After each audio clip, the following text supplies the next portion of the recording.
सारे के सारे क्वेश्चन आपके ब्लूप्रिंट के अकॉर्डिंग रहेंगे और इसमें आप लोगों ने देखा होगा। हाँ, गुड मॉर्निंग बेटा। ब्लूप्रिंट में आपने देखा होगा फिल इन द ब्लैंक भी है, टिक द करेक्ट ऑप्शन है, ट्रू फॉल्स भी है, वन वर्ड भी है।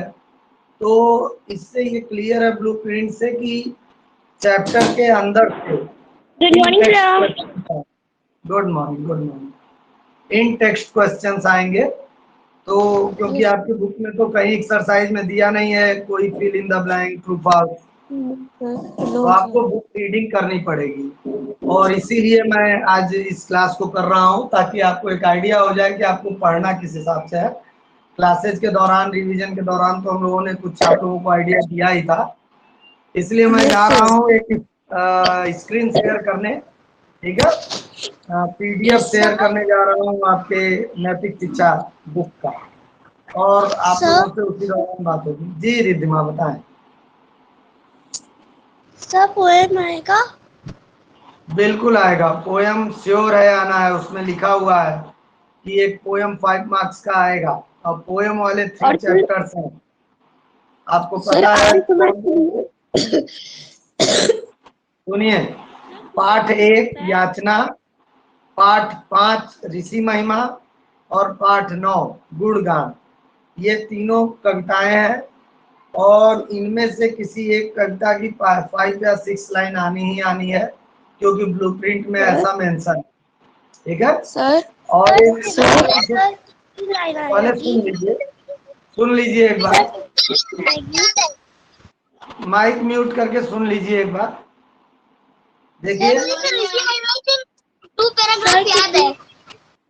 अच्छी बात है बेटा, जो पोयम है सर पोएम में से कितनी लाइन आएगी? याद है बेटा, याद है तो वो लोग शांत होके सुने, क्योंकि जिसको नहीं याद है वो पूछ रहा है ना अभी। आप ध्यान दीजिए। तो सर देखिए, पोएम में से कितनी लाइन आएगी?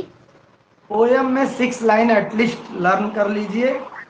आने के लिए तो 8 लाइन तक आ सकता है, लेकिन चूंकि 5 मार्क्स का है देख लीजिएगा, 6 to 8 लाइन आप लर्न कर लीजिए।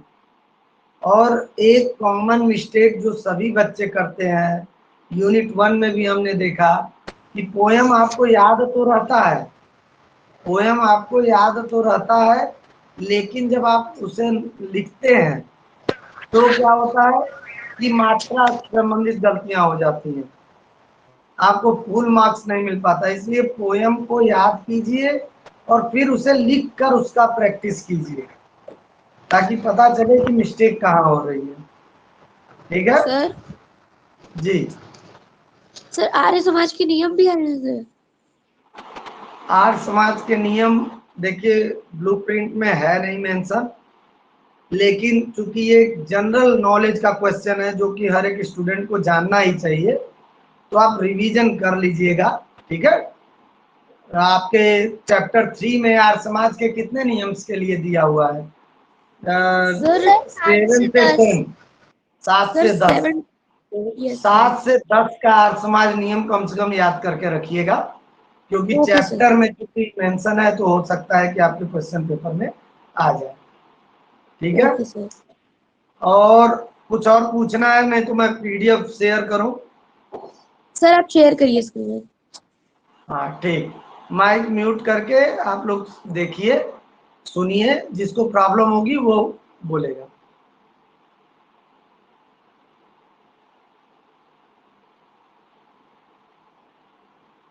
क्या स्क्रीन दिख रहा है सबको?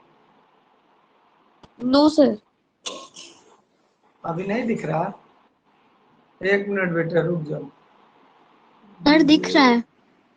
जो मैं शेयर कर रहा हूँ दिख रहा है ना वो चीजें? नहीं सर अभी नहीं आया।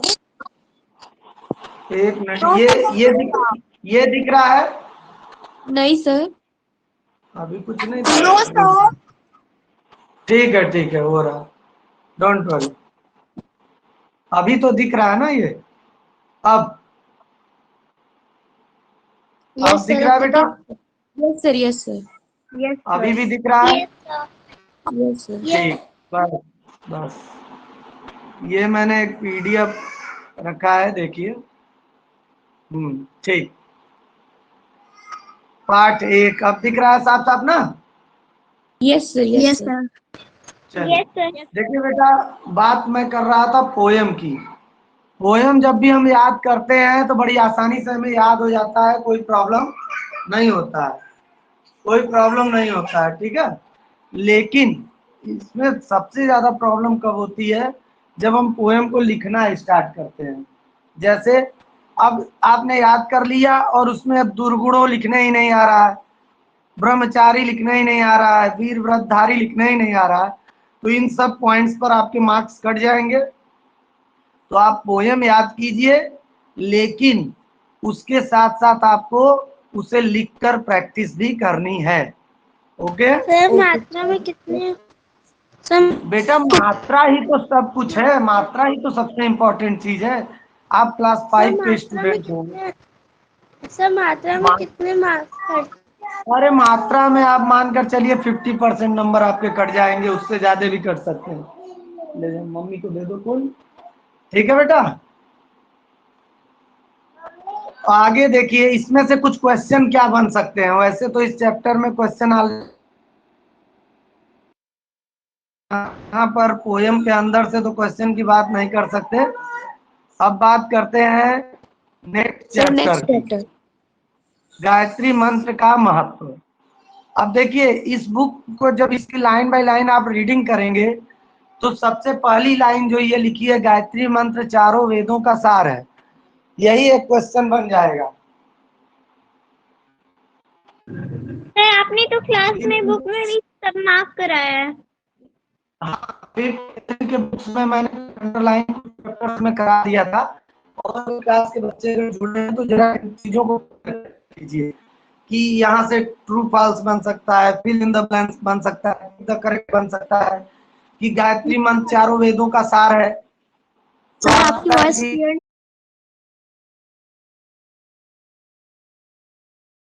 सही है बेटा? आप सही है? Yes sir, yes sir, yes yes sir.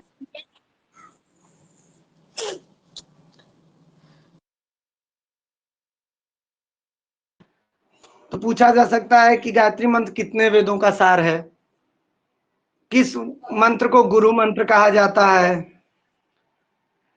या ईश्वर से क्या प्रार्थना की गई, जैसे फिल इन द ब्लैंक बन गया, हमारी बुद्धि को क्या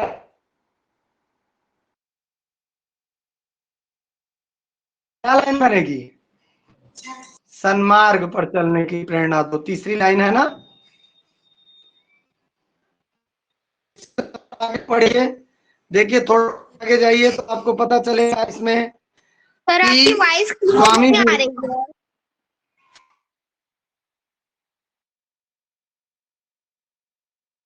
क्यों हो रहा है भाई, मैं तो बिल्कुल आ गया हूँ छत पर, इसके बाद भी अभी वॉइस क्लियर नहीं है। अभी वॉइस क्लियर है सर, अब एकदम सर अब सही है?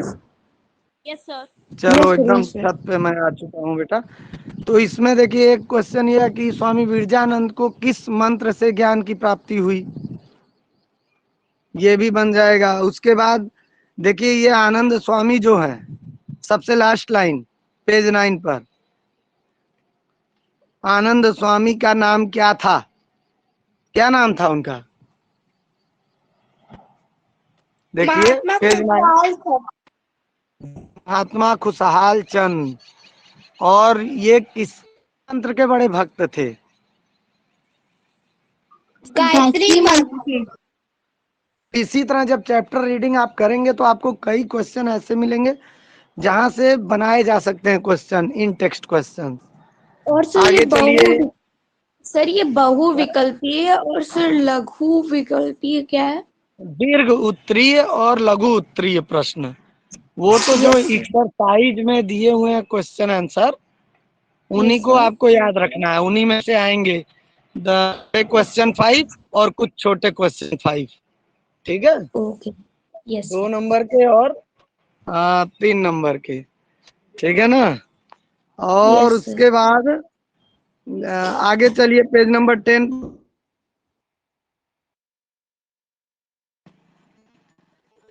ठीक है।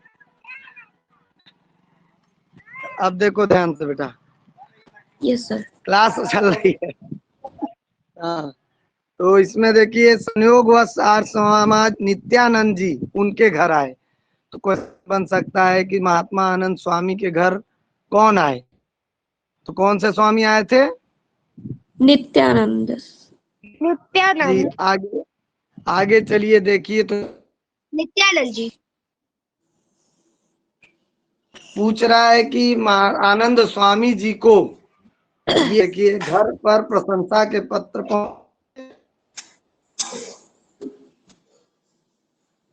आनंद स्वामी जी को क्या प्रिय थी? दूध जलेबी दूध दूध और जलेबी। जी हाँ, तुम लोग को पसंद तो है दही जलेबी, लेकिन प्रश्न आएगा तो आएगा। और एक देखिए नीचे जो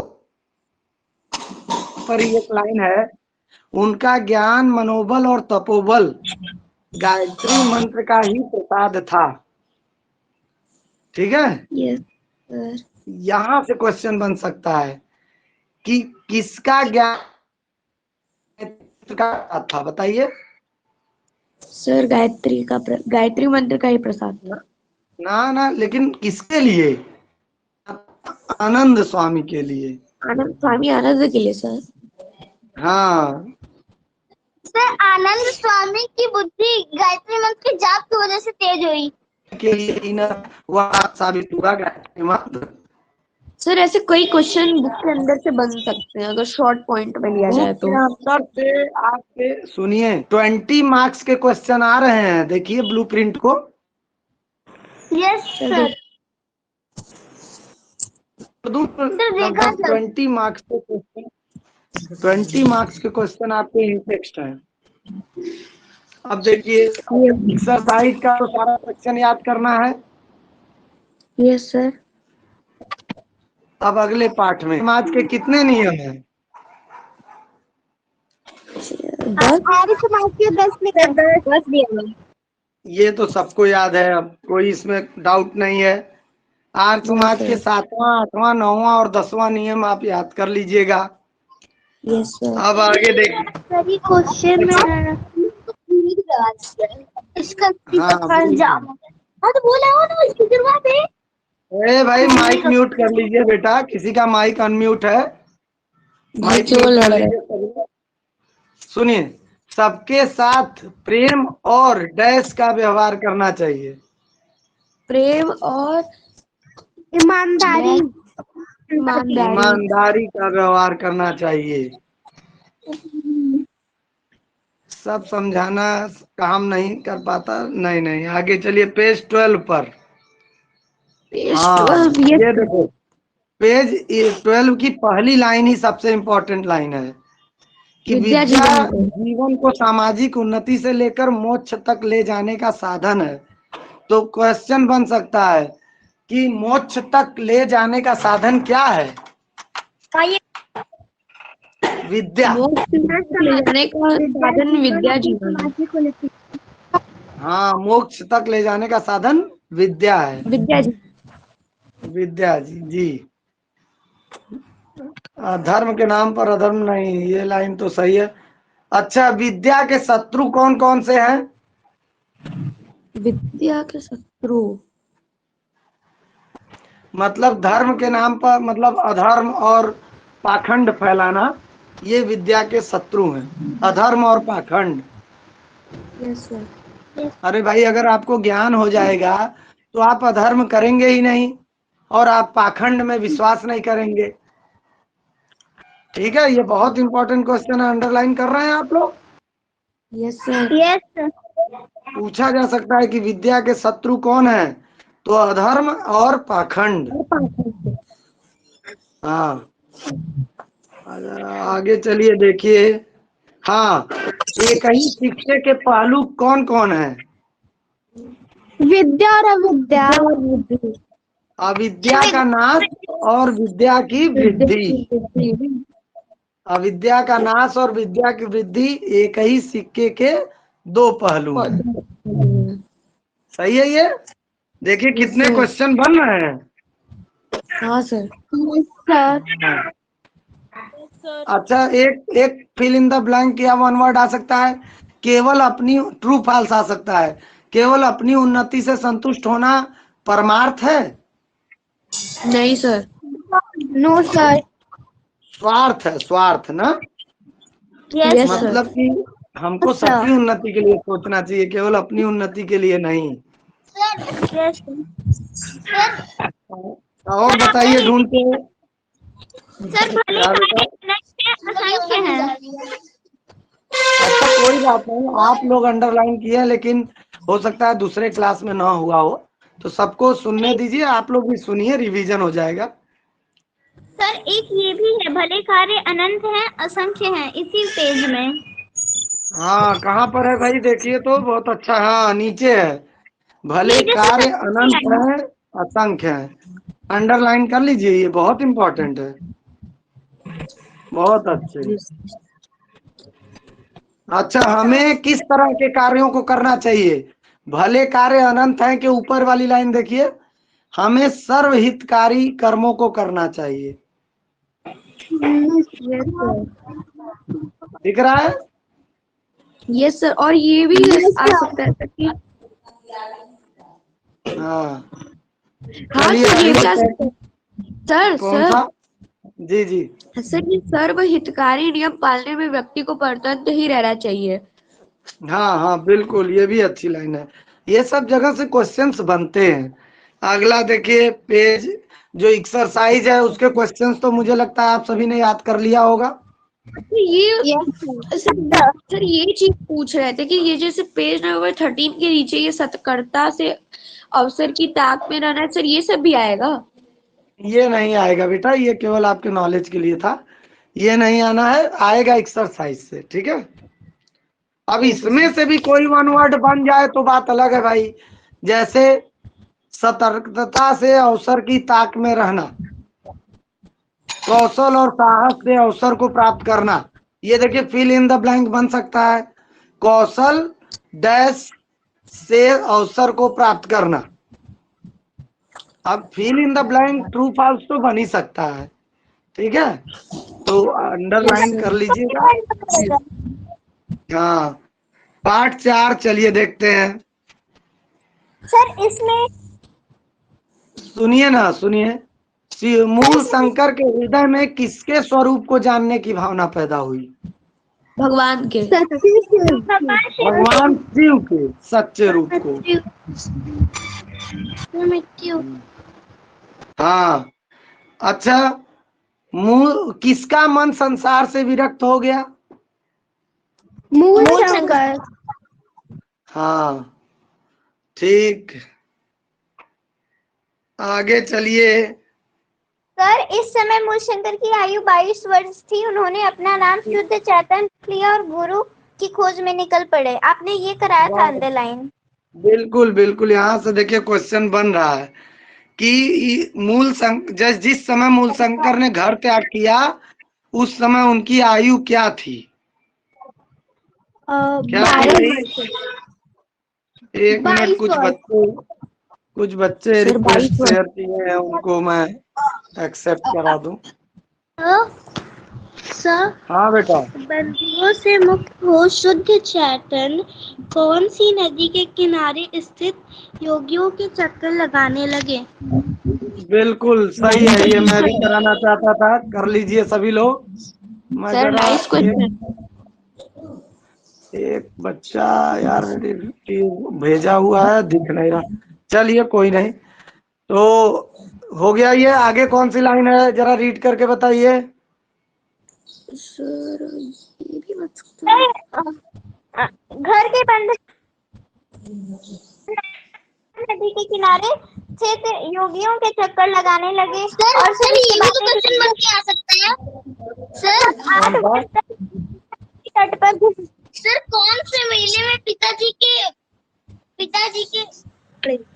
पकड़े देखे जाने का डर है। हाँ हाँ, सही है। अब सुनिए सुनिए सुनिए, बिल्कुल सही। यहाँ सिद्धपुर के मेले में आंसर होगा ना? Yes sir. Yes sir. हाँ। सर चलिए नर्मदा तट से वे डैश गए और फिर अभी पेज, एक मिनट सभी लोग म्यूट रखिए माइक। पेज 14 पर अब कुछ नहीं है। अच्छा नहीं, ये है पेज 14 पर कि किस नदी के किनारे वो जाकर मतलब गुरु की खोज करने लगे। नर्मदा नदी। नर्मदा नदी के किनारे है। हाँ, और कितने वर्ष तक वहां पर घूमते रहे? सर 8 वर्ष तक। ये क्वेश्चन तो एक्सरसाइज में है कि मूल शंकर ने किससे मतलब उनको दीक्षा किसने दिया, सन्यास की दीक्षा? स्वामी पूर्णानंद। जी जी जी। स्वामी सर ये भी उन्होंने गंगा में बहते हुए शव का छेदन किया। हाँ, ये लाइन भी है, आगे है ये, अभी आगे है। हाँ बोलिए बेटा।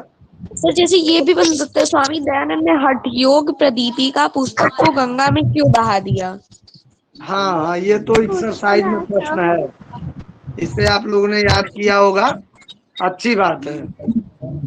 अच्छा, ये देखिए एक लाइन यहाँ बन रहा है कि किसके उद्गम स्थान पर पहुंचे, तो अलकनंदा के ना। देखिए नीचे जोशी मठ और बद्री नारायण गए वाली लाइन। Yes sir. आगे रीड करते चलिए, रीड करते। हाँ, ये किस नदी गंगा में बहते हुए एक शव पहचानने जाने का दूर हो गया। हाँ सुनो सुनो, गंगा में बहते हुए एक शव का छेदन किया। हाँ आप सुनिए, बिल्कुल सही। मेले अब पर रुक जाइए बेटा, एक बार में एक, ओहो शोर होगा तो समझ में नहीं आएगा। म्यूट कर लीजिए सभी लोग माइक 1 मिनट के लिए। देखिए प्रश्न बन सकता है कि मूल शंकर ने या दयानंद जी ने किस नदी में बहते हुए शव का छेदन किया, तो गंगा नदी में। हाँ सर उन्होंने गंगा में बहते हुए शव का छेदन किया। हाँ हाँ सही है। पेज 6 में स्वामी दयानंद हरिद्वार के कुंभ मेले पर पहुंच किस संपत में। हाँ सही। अच्छा, ये वाला जो है कि स्वामी जी के 3 अज्ञात वर्ष किस कार्य में व्यतीत हुए? सर ये अभ्यास में है, में है। हाँ तो स्वामी जी ने 3 वर्ष स्वतंत्रता में सक्रिय भाग लिए। हाँ सही। मथुरा में दंडी स्वामी विरजानंद की सेवा में पहुंचे। अभी रुक जाइए, थोड़ा थोड़ा आगे बढ़ते जाइए। हाँ, इसी लाइन को आगे पढ़िए पेज 16 के, इसमें तो हाँ किस स्वामी मतलब किस स्वामी कहाँ पर स्वामी विरजानंद जी की सेवा में पहुंचे, अगर प्रश्न बनेगा तो हम बताएंगे कि मथुरा में। हाँ मथुरा स्थान पर। और वहाँ कितने वर्षों तक गहन अध्ययन किया? 3 वर्ष तक। और इस समय उनकी आयु कितनी थी? 30 वर्ष। 30 वर्ष ना। जब वो विरजानंद जी के पास पहुंचे तो उस समय उनकी आयु 30 वर्ष थी, और वहां 3 साल तक रहकर वो पढ़ाई किए, अध्ययन किए। चलिए अगले बाद मिर्जापुर से होते हुए काशी, और वहाँ में 1 मास का, ये भी तो हो सकता है ना? बिल्कुल, प्रश्न तो कहीं से भी बन सकता है। आपको बुक रीडिंग पूरा करना है, मैं थोड़ा सा रिवीजन करा दे रहा हूँ और समझा दे रहा हूँ। पढ़ना आपको एक एक चैप्टर है, एक एक लाइन है। Okay sir. आगे कि उन्होंने देश जाति के उत्थान के लिए नहीं। मूल शंकर जी ने किसके आज्ञा के सामने शीश झुका दिया? दयानंद जी ने किसके आज्ञा के सम्मुख अपना सिर झुका दिया या मान गए? बताइए कौन से गुरु के सामने? दंडी स्वामी विरजानंद जी। नेक्स्ट पैराग्राफ चलिए। अच्छा, अब तो अभ्यास आ गया। अभ्यास के तो सभी प्रश्नों को आप लोगों ने लर्न कर लिया होगा। सर इसमें आपने इम्पोर्टेंट टिक कराया था, सेकंड, थर्ड, सिक्स्थ, नाइन्थ और 10th। कर लीजिए भाई सभी लोग, इम्पोर्टेंट तो सारा है। आपने कराया था। अच्छा अच्छा, इम्पोर्टेंट सारा है बेटा, मैंने टिक करा दिया है ताकि उन क्वेश्चंस को ज्यादा अच्छे से आपको तैयार कर लेना है। बाकी भी रेडी रखिए, ऐसा ना हो कि कोई और क्वेश्चन आ गया तो लिख ही ना पाए। अगला है धन्य है तुझको हे ऋषि। इसके तो प्रश्न आपके अभ्यास में ही बने हुए हैं। कविता आ सकती है क्या? कोई बोल रहा है, माइक म्यूट करिए। रुक जाइए सभी लोग, कविता आ सकती है क्या? कविता आएगी जी। पढ़ोगी याद आपने प्लान कराया था ठीक, वो अभ्यास में नहीं। श्रद्धा से श्रद्धानंद ने सीने पे खाई गोलियां, ये वाला आपने कराया था अंडरलाइन। अच्छा हाँ, ये वाला अभ्यास में नहीं था इसलिए। जी बताएं। 1 मिनट बेटा, जरा क्लियर करो तो, किसी के घर से आवाज आ रही है। पार्थ माइक म्यूट करो बेटा। पार्थ। सर ये कविता भी आएगी? हाँ बेटा, कविता तो आ ही सकती है ना, आनी ही है, ब्लूप्रिंट में लिखा हुआ है कविता आएगी जी। फिलिंग द पार्थ ब्लैंक्स बोल रहा है चैप्टर में फिलिंग द ब्लैंक्स आ सकता है। जी। क्या कह रहा है? पार्थ बोल रहे हैं क्या? ये सब बेटा आपके यहाँ से बैकग्राउंड से नॉइज आ रही है, आप माइक म्यूट कर दीजिए। जब पूछना हो तब माइक अनम्यूट करिएगा। Okay sir. जी देखो, ये वाले लाइन को अंडरलाइन कर लीजिए सब लोग। श्रद्धा से श्रद्धानंद ने सीने पर खाई गोलियां। क्वेश्चन आपने करवाया था सर। ठीक ठीक, बाकी लोग को कर लेने दीजिए कि किसने सीने पर खाई गोलियां। तो श्रद्धानंद जी ने। आगे चलिए, नेक्स्ट चैप्टर, अच्छा बालक। इसमें अंडरलाइन कहाँ होगा भाई? फर्स्ट लाइन है, विश्व बंधु अच्छा बालक है। फर्स्ट लाइन, हाँ। विश्व बंधु अच्छा बालक है। विश्व बंधु कैसा बालक है?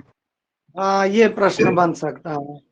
से अच्छा फल और दूध अच्छा लगता है। धन्यवाद। सेकंड हुआ परमात्मा रुक जाओ रुक जाओ, सभी लोग बोलोगे तो, सभी लोग बोल रहे हो, समझ में नहीं आ रहा है। एक लोग कोई बोले तो चुपचाप सुनना है पहले, ठीक है? बाकी लोग शांत हो जाइएगा। चलिए आगे देखिए, चारपाई से उठकर माता पिता और बड़ों को नमस्ते करना चाहिए। सर ये भी है सर, इसके लिए वह परमात्मा का धन्यवाद करता है। दिन शुभ कर्मों में और सुख से बीते, इसके लिए वह परमात्मा से प्रार्थना करता है। क्वेश्चन बन सकता है कि विश्व बंधु परमात्मा से क्या प्रार्थना करता है? तो उत्तर होगा कि उसका दिन अच्छे से बीते और सभी काम वो अच्छा करे, ऐसा आशीर्वाद दे भगवान। फिर एक लाइन देखिए, विद्यालय में जाकर वह किसको नमस्ते कहता है? सर विश्व बंधु पढ़ने में मन लगाता है या फिर नहीं? हाँ नहीं, एक बात सुनो, अभी उत्तर दिया एक बच्चे ने, अध्यापक को नमस्ते करता है, लेकिन ज्यादातर बच्चे अध्यापक लिखने में गलती कर देते हैं। अगले पैराग्राफ में विश्व बंधु पढ़ने में मन लगाता है। विश्व बंधु पढ़ने में सर शरारत नहीं करता, अपने साथियों के साथ प्यार का व्यवहार करता है, पुस्तकों और कपड़ों को सफाई से रखता है। इन सब में क्वेश्चन बन सकता है। अच्छा आगे चलिए, विश्व बंधु किसकी पढ़ाई में सहायता करता है? लास्ट पैराग्राफ, मतलब सर वह अपने साथियों की भी पढ़ाई में मदद करता है। हाँ बिल्कुल, अब चुप हो जाइएगा सब लोग, एक बार बोलकर शांत, ताकि सबकी आवाज सुनाई दे और मेरी भी। अच्छा, पढ़ाई समाप्त होने पर वह सीधे कहाँ जाता है? सर घर आकर माता पिता को फिर नमस्ते करता है। बिल्कुल सही। पेज 21 पर चलिए। अच्छा हाँ, रात को भोजन के बाद वो कौन सा काम करना नहीं भूलता है? पढ़ने। ना, देखिए ध्यान से पेज नंबर। टहलना नहीं भूलता है। टहलना नहीं भोजन करने के बाद वो टहलना नहीं भूलता है। अच्छा विश्वबंधु, सर, इसमें ये भी है, फल तथा दूध उसे अधिक पसंद है। हाँ ये बहुत इंपॉर्टेंट क्वेश्चन है कि विश्वबंधु को सबसे अधिक क्या प्रिय है? फल तथा दूध। अच्छा वो शाकाहारी भोजन करता है कि मांसाहारी? हाँ ये सब क्वेश्चन बन सकते हैं बेटा। अंडरलाइन वो पूरी आंख भगत करता है। बिल्कुल सही है, ये भी है। सर एक और है, घर पर आए मेहमान की वह पूरी भगत करता है। सही है, सही है। अच्छा ये सब इम्पोर्टेंट है। वो किसकी आवत करता है? नहीं, एक क्वेश्चन और इम्पोर्टेंट है कि विश्वबंधु को किस चीज का शौक है? सर विश्वबंधु को सर मदद करने का शौक है। नहीं, वो तो मान लीजिए उसको डायरी लिखने का शौक है। रोज जो भी अच्छा काम करता है वो डायरी में जरूर लिखता है। Yes sir. हाँ ठीक है। अच्छा आगे। सर रात को सोने से पहले वह कुछ पढ़ता है। अच्छा है, वो भी लाइन अच्छी है, वहां से हो सकता है क्वेश्चन बन जाए। टिक द करेक्ट सर ये ऑप्शन आपने का अंडरलाइन करवाई है। कि रात को सोने से पहले। सर आप हाँ ये सुनो, बनाता है। ये सबसे इम्पोर्टेंट लाइन है। जल्दी सोना और जल्दी पहले सुन लीजिए मेरी बात। जल्दी सोना और जल्दी जागना मनुष्य को स्वस्थ, संपन्न और बुद्धिमान बनाता है। सर ये ठीक है? क्वेश्चन आंसर में। हाँ तो अच्छा है। ये देखिए अभ्यास के तो सारे प्रश्न आप लोगों को याद होंगे। Yes sir. Yes sir. देख लीजिए भाई ये यस सर, इम्पोर्टेंट इम्पोर्टेंट भी आपने करवाया है, फर्स्ट, फोर्थ और फिफ्थ। ठीक है, लेकिन पढ़ना सब है। इम्पोर्टेंट का मतलब ये नहीं है कि वही पेपर में आ सकता है। पेपर में कोई भी क्वेश्चन आ सकता है। Yes sir. चलिए, सुकरात की सहनशीलता। पहला प्रश्न यही है कि कहाँ के सुकरात जो है बड़े विद्वान और दार्शनिक थे? किस सर देश के? महात्मा सुकरात प्राचीन यूनान के बहुत बड़े विद्वान और दार्शनिक थे। महात्मा सुकरात प्राचीन यूनान के किसकी बहुत पत्नी बड़े। क्रोध की साक्षात मूर्ति थी? किसकी पत्नी क्रोध की साक्षात मूर्ति थी? हाँ, महात्मा सुकरात की पत्नी क्रोध की साक्षात मूर्ति थी। किसने मीठा बोलना कभी नहीं सीखा था? सुकरात की पत्नी। हाँ सही है। आगे चलिए। सुकरात की चुप्पी से उनकी पत्नी क्रोध से पागल हो गई। हाँ हाँ ये भी सही है। चलिए देखते हैं अगले वाले। आपने ये भी रुक कराया है। जाओ, रुक जाओ, उस पैराग्राफ पर पहले पहुंच जाने दो, जरा सा रुक जाओ। ज्यादा बुरा माना, देखिए ऊंची आवाज में बोलने लगी। हाँ लेके पेज 22 का लास्ट पैराग्राफ। सुकरात की चुप्पी से उनकी पत्नी क्रोध से पागल हो गई। यस कौन सर, पागल आपने हो गया? करवाया अंडरलाइन। जी सर सुकरात की पत्नी। जी जी जी। आगे बाकी तो पता ही है। कहावत है कि जो गरजते हैं वे बरसते नहीं। आज देखा कि जो गरजते हैं वो बरसते भी हैं। अंडरलाइन कर लीजिए भाई इसको। हाँ चलिए आगे नेक्स्ट पेज पर। सर इसमें मैं यह स्त्री तो चुड़ैल है। आपके योग्य नहीं है। हाँ ठीक है, ठीक है, ये भी अंडरलाइन हो सकता है। इस बार तो ये सब तो क्वेश्चन में ही दिया हुआ है। ठोकर लगा लगा कर देखती रहती है कि सुकरात कच्चा है या पक्का। नहीं, एक क्वेश्चन ये भी आ सकता है लास्ट लाइन कि किसने कहा याद रखो यह मेरी पत्नी ही नहीं मेरे बच्चों की माँ भी है? सर सुकरात ने कहा। वन वर्ड में आंसर आ सकता है ना, क्वेश्चन आंसर। अच्छा अगला पार्ट का सर आ सकता। सर आपने इसमें कौन सारे कौन? क्वेश्चंस अंडरलाइन करवाए हैं। हाँ बेटा, इस चैप्टर से चलिए, इसमें बहुत अच्छे अच्छे क्वेश्चन भी तो हैं। अगला यस चैप्टर, सर। बड़े घर के गायक। सर अगले में बादशाह अकबर के दरबार के प्रसिद्ध गायक थे तानसेन। कहते हैं कि तानसेन जब राग में वेट वर्षा वेट, होने लगती। एक एक, अरे शांत हो जाओ, एक एक पूरा कराओ। आपको पता है, लेकिन कई लोग को हो सकता है ना अंडरलाइन हुआ हो। एक एक, पहली लाइन बेटा इसके देखिए, तीनों लाइन अंडरलाइन कर लीजिए, ठीक है। पहला प्रश्न बनेगा कि बादशाह अकबर के अरे सुनो सुनो, अब सुनना सभी लोग।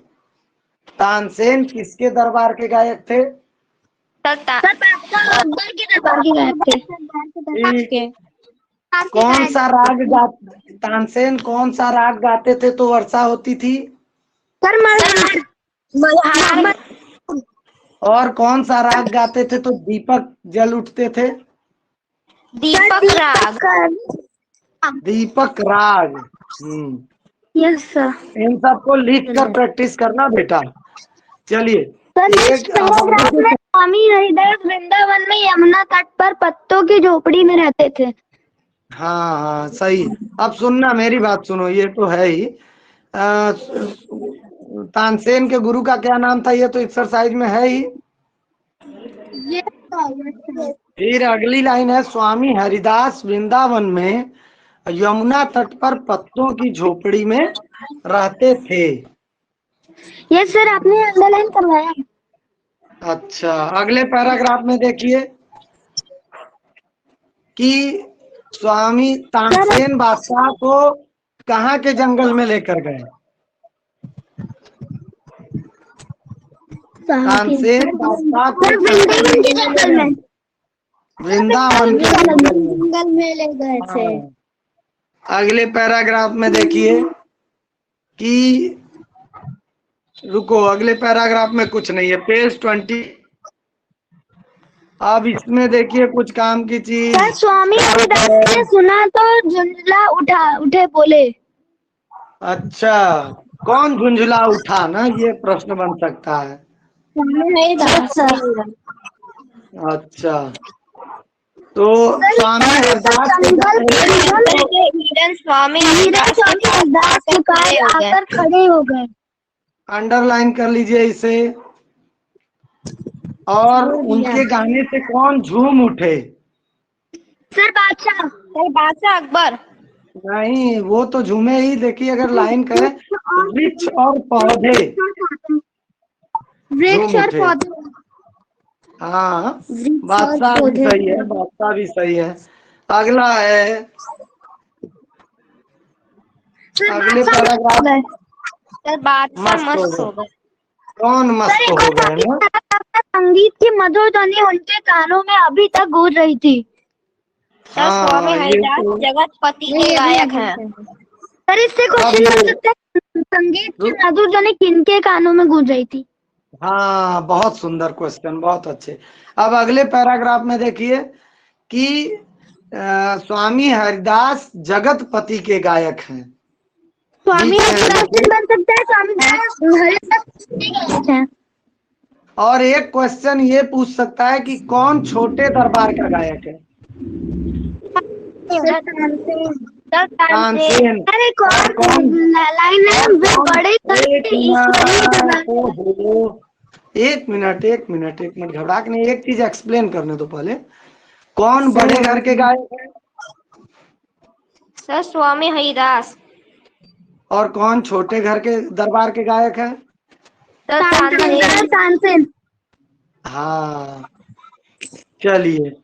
अच्छा, एक लाइन ये कि जो भगवान के गुण गाता है उसकी वाणी में रस होगा ही। तो क्या आपने नहीं करवाया? कर लीजिए इसे। अच्छा है, नहीं करवाया इसे, ये भी हो सकता है वो। चलिए, सर अभी अभ्यास में क्वेश्चन नंबर 3 करवाया। अच्छा अच्छा। अब अकबर ने अपने मन में क्या सोचा? सर क्वेश्चन नंबर 3, 5th और 6th। अच्छा अच्छा। अगले पाठ को देखिए, पाठ 9। पार्ट आपने 9 इसमें को कुछ नहीं भाई करवाया। नहीं, इसलिए नहीं कराया। सुनिए, पहले सुनिए। देखिए, कविता वाली पाठ में का ज्यादातर चीज तो क्वेश्चन आंसर में आ ही गया है, ठीक है, इसलिए मैंने नहीं अंडरलाइन कराया है। लेकिन पोयम आप याद करिएगा तो उसे लिख कर प्रैक्टिस करिएगा। Sir filling the blanks. Yes sir, मैंने याद करके लिख के लिया है। बहुत अच्छे। मात्रा मात्रा देख लीजिएगा। नहीं, अभी रुक जाइए, अभी पहले कंप्लीट कराने दीजिए। पार्ट 10 अहिंसा। देखिए, हिंसा किसे कहते हैं? पहली लाइन, किसी को मारने या सताने की, एक मिनट एक मिनट एक मिनट, किसी को मारने या सताने की इच्छा हिंसा कहलाती है।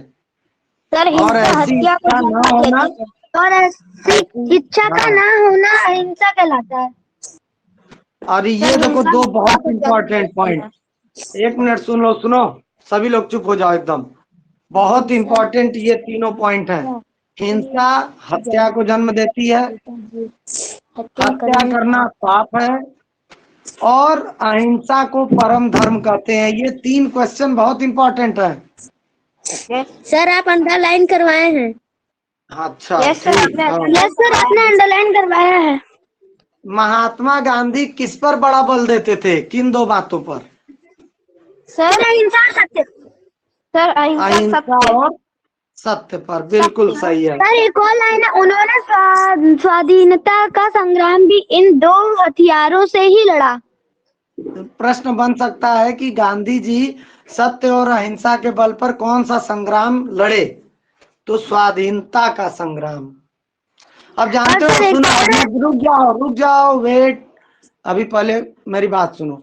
अब जानते हो आंसर पता रहेगा, लेकिन अब स्वाधीनता लिखना कैसे है वही गलती हो जाती है, अहिंसा लिखना कैसे है वही गलती हो जाएगी, आता हुआ आंसर गलत हो जाएगा। तो लिख कर प्रैक्टिस करिएगा। सर अहिंसा के ओके। 3 रूप है जो उत्तर। अगला, हमें सदा किसका आग्रही होना चाहिए? सत्य का। देखिए, स्वाधीनता संग्राम के नीचे वाली लाइन, सत्य का आग्रही होना चाहिए। सर एक और, यदि सत्याग्रह से काम न करे तो। रुक जाओ, हमें किसका साथ छोड़ देना चाहिए? सर अहिंसा। शैताने हो, अहिंसा का साथ छोड़ के लड़ाई झगड़ा करोगे क्या भाई? नहीं, वो तो है। हाँ, हिंसा का तो है ही। यहाँ पे देखिए एक लाइन लिखा हुआ है, बुरे का साथ छोड़ दो, ठीक है। अच्छा, हमें किसी भी दशा में किसका साथ नहीं छोड़ना चाहिए? किसका पल्लू? सर उनके संघर्ष करो, किसी भी दशा में अहिंसा का पल्लू मत छोड़ो। हाँ, अपने मन से अभी मत बताओ, अभी बुक का रीडिंग करके बताओ। अहिंसा का पल्लू मत छोड़ो किसी भी दशा में। अहिंसा के कितने रूप होते हैं? सर 3 रूप। कौन कौन से? शारीरिक अहिंसा, वाचिक अहिंसा। अब सभी लोग चुप हो जाइए। शारीरिक, वाचिक और मानसिक अहिंसा। मात्रा संबंधित गलतियां होती हैं। मैं कॉपी करेक्शन कर रहा था तो मैंने नोटिस किया कि कई बच्चों की गलतियां थी। ठीक, आगे चलिए। किसी को अपने शरीर द्वारा कष्ट पहुंचाने की इच्छा न करना शारीरिक अहिंसा है। अच्छा, ये अंडरलाइन कराया है मैंने। हाँ, क्योंकि एक्सरसाइज में वाचिक अहिंसा और मानसिक अहिंसा से तो रिलेटेड क्वेश्चन है। सर आपने पैराग्राफ में लाइन करवाया है। हाँ, तो इम्पोर्टेंट है, तीनों का क्वेश्चन बना के आ सकता है कि शारीरिक अहिंसा किसे कहते हैं या वाचिक अहिंसा किसे कहते हैं। शारीरिक अहिंसा का नहीं है, उसे याद कर लीजिएगा। Yes sir. चलिए, अच्छा, नफरत और प्यार में सदा किसकी जीत होती है? सर प्यार की। प्यार और प्रेम। घृणा और प्रेम में किसकी जीत होती है? प्रेम। इस लाइन को अंडरलाइन कर लीजिए सभी लोग। ये सर आपने करवाया है। अगले पेज पर चलिए। सर अगले पेज पे महात्मा आनंद स्वामी ने इस संबंध में अपने जीवन की एक सच्ची घटना का उल्लेख किया है। रुक जाइए 1 मिनट। यहाँ पर स्वामी गंगागिरी, ठीक है, किसके मित्र थे? स्वामी गंगागिरी किसके मित्र थे? सर महर्षि दयानंद। हाँ, ये अंडरलाइन कर लीजिए। सर आगे पहले से ही हुआ। हाँ, नेक्स्ट बेटा माइक म्यूट कर लीजिए, घर की आवाज ना आए। आनंद स्वामी उत्तर काशी से मुल्ला चट्टी गए। ये अंडरलाइन कर लीजिए क्योंकि पूछा जा सकता है कि कहाँ, मतलब कहाँ उत्तर काशी से कहाँ गए, तो याद रहना चाहिए। करवाया है सर, ये आप करवाए हैं अंडरलाइन। अब एक क्वेश्चन बनता है। सर 1 मिनट सर, रुक जाओ, वेट। सर आनंद स्वामी किसकी हाँ, कुटिया बोलिए। और वह सील दिखाई जिस पर बैठ रुक जाओ, वेट करिए। आनंद स्वामी ने किसके स्थान पर बैठकर ध्यान लगाया? आनंद स्वामी ने स्वामी दयानंद के स्थान पर बैठकर ध्यान लगाया। हाँ ठीक। अच्छा आगे चलिए, आगे देखिए। आनंद स्वामी आदि, 1 मिनट, यहाँ पर नहीं है। कौन सिंहों से प्यार करते थे? कौन सिंहों से प्यार करते थे? सर दयानंद। स्वामी दयानंद जी। हाँ स्वामी दयानंद से प्यार करते जी। किस धर्म को परम धर्म कहा, किसको परम धर्म कहा गया है? अहिंसा। सर अहिंसा को परम धर्म क्वेश्चन आंसर में भी है। हमारे हृदय में कैसी भावना होनी चाहिए सबके लिए? सब प्रेम। हमारे हृदय में सबके लिए प्रेम की भावना होनी चाहिए। बिल्कुल सही है। एक्सरसाइज के अर्थ आप लोगों को उत्तर याद हो गए हैं? यस सर, आपने कुछ नहीं करवाया इसमें अंडरलाइन। कोई नहीं, कोई इसमें अंडरलाइन नहीं कराए, इसका मतलब सभी अच्छे से याद करना है। और सुनिए, इसके बाद अभी कहीं कोई क्वेश्चन में प्रॉब्लम है किसी को प्रॉब्लम है? सर नहीं चैप्टर से पोएम कब सुनेंगे? पोएम अब आप उसमें सुनाइएगा पेपर में बेटा, ठीक है? नहीं तो एक लोग से मैं पोएम सुनूंगा तो बहुत समय लग जाएगा, मुझे भी कुछ काम है। और बाकी कुछ आप लोगों को करना ये है कि सारी बुक को अच्छे से रीडिंग करना है, ठीक है? और पाठ 9 दोनों की पोएम आएगी। पार्ट 5 और पार्ट 9। पार्ट 5 और पार्ट 9 क्यों नहीं आएगा? पार्ट 1 भी आ सकता है। सर आप हो सकता है, कहाँ पे? बस समझ लो, मैं तो कहीं लग रहा फॉरेन वगैरह में हूँ। नो सर, आपकी किचन पर इतना सुंदर खेत है। हाँ तो आनंद ले लीजिए, थोड़ी ग्रीनरी आप लोग भी देख लीजिए, ठीक है? और उसके बाद अपनी पढ़ाई कीजिए अच्छे से। मुझे उम्मीद है कि आप लोगों का एनएस का पेपर बहुत अच्छा होने वाला है। Yes sir. और आप लोगों को करना ये है कि आज दिन भर आप लोगों को हर एक चैप्टर में से मेन पॉइंट्स को रीड करना है और एक्सरसाइज के क्वेश्चंस को याद करना है और पोएम लिख कर प्रैक्टिस करनी है, ठीक है? सर मुझे दो पोएम, सबसे पहला वाला और सर चैप्टर 4, अरे सर चैप्टर 4 और सर चैप्टर 9 सर आर्नो को, और सर चैप्टर 5 और सर चैप्टर 9 सर मुझे।